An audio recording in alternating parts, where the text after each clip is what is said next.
बहुत समय पहले की बात है। मध्य भारत के एक छोटे से गांव का नाम था सोनपुर। चारों ओर हरियाली, मिट्टी की खुशबू और सादा जीवन। गांव के किनारे एक पुरानी झोपड़ी में रामू किसान अपनी पत्नी गौरी और छोटे बेटे मोहन के साथ रहता था। रामू के पास बस 2 बीघा जमीन, एक बूढ़ा बैल और मेहनत करने वाला बैल था। हर सुबह वो सूरज के साथ उठता, बैल को लगाम लगाता और खेत जोतने निकल जाता।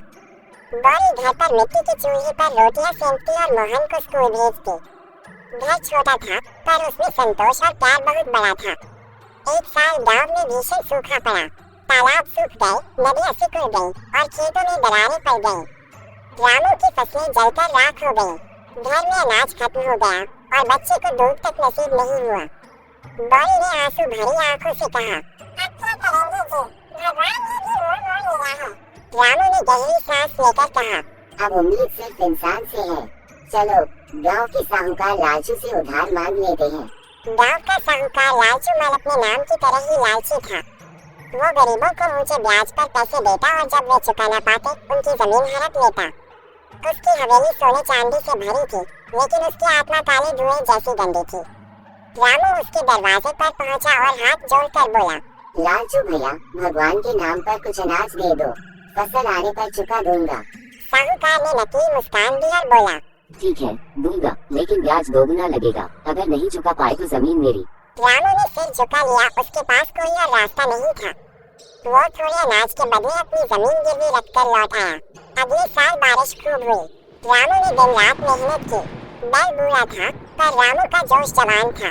वो सुबह से लेकर शाम तक खेत में रहता। गौरी खेतों में उसके लिए पानी और रोटी लेकर जाती। धीरे धीरे उसकी फसल लहलहाने लगी। हरी हरी बालियां झूमने लगी। गांव के लोग बोले, रामू खुश था। उसने सोचा कि इस बार वो कर्ज चुका देगा।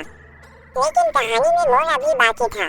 फसल कटते ही रामू अपने बोरे लेकर साहूकार के पास पहुंचा। वो बोला, लो भैया, सारा अनाज बेच दिया है, तुम्हारा कर्ज और ब्याज दोनों चुका दो। पर लालचू ने अपनी पुरानी मोटी किताब खोली और झूठा हिसाब दिखाने लगा। रामू, तेरा ब्याज बढ़ गया है। अब तू जितना दिया है उससे दोगुना देना पड़ेगा। रामू हैरान रह गया। पर ऐसा कैसे भैया, हमने तो बात साफ की थी। लालचू हंसकर बोला, कागज पर मेरे दस्तखत हैं और गवाह मेरे आदमी। अगर नहीं चुका सका तो कल से जमीन मेरी। रामू के पैरों के नीचे से जमीन खिसक गई। गांव वाले तमाशा देखते रहे। रामू रोता हुआ घर लौटा। गौरी को बताया तो वो भी टूट गई। रात को रामू खेत के किनारे जाकर बैठ गया। आसमान में बादल छाए थे, हवा में दर्द हुआ था। वो धरती को छूकर बोला, माँ धरती, मैंने तेरा अपमान नहीं किया, बस अपनी मेहनत की है। अब तुझसे न्याय मांगता हूँ।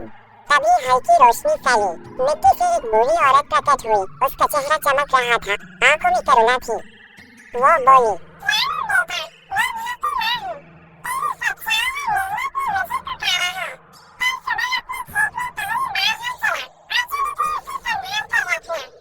रामू ने प्रणाम किया और अगले दिन वैसा ही किया। जैसे ही उसने हल चलाया, मिट्टी में कुछ चमकने लगा। वो झुककर देखने लगा। मिट्टी से सोने के छोटे छोटे दाने निकलने लगे। रामू की आंखें फटी की फटी रह गईं। वो बोला, ये धरती माँ, ये कैसा वरदान दिया। उसने उन्हें इकट्ठा किया और कुछ दिन में उसकी जिंदगी बदल गई। अब उसके पास सब कुछ था, लेकिन उसने लालच नहीं किया। उसने गांव के गरीबों में अनाज बांटा, तालाब खुदवाया और मंदिर में दीप जलाया। जब लालचू को पता चला कि रामू के खेत से सोना निकला है, तो उसके अंदर का लालच और भड़क गया।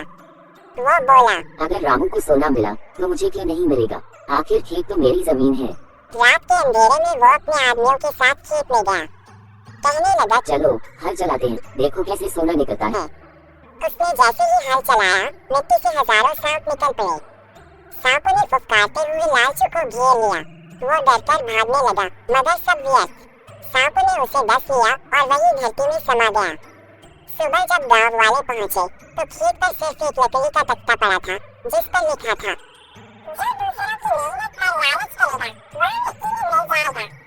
रामू अब गांव का सबसे आदरणीय व्यक्ति बन गया। वो हमेशा कहता, मेहनत ही सबसे बड़ा धन है। भगवान उसी की मदद करता है जो अपने कर्म से डरता नहीं। गांव वालों ने उसके नाम पर एक तालाब बनवाया, रामू सरोवर। लोग आज भी वहाँ दीप जलाते हैं और अपने बच्चों को ये कहानी सुनाते हैं। लालच चाहे कितना भी बड़ा क्यों न हो, सच्चाई और मेहनत के सामने टिक नहीं सकता। जो ईमानदार रहता है, धरती माँ भी उसी का साथ देती है।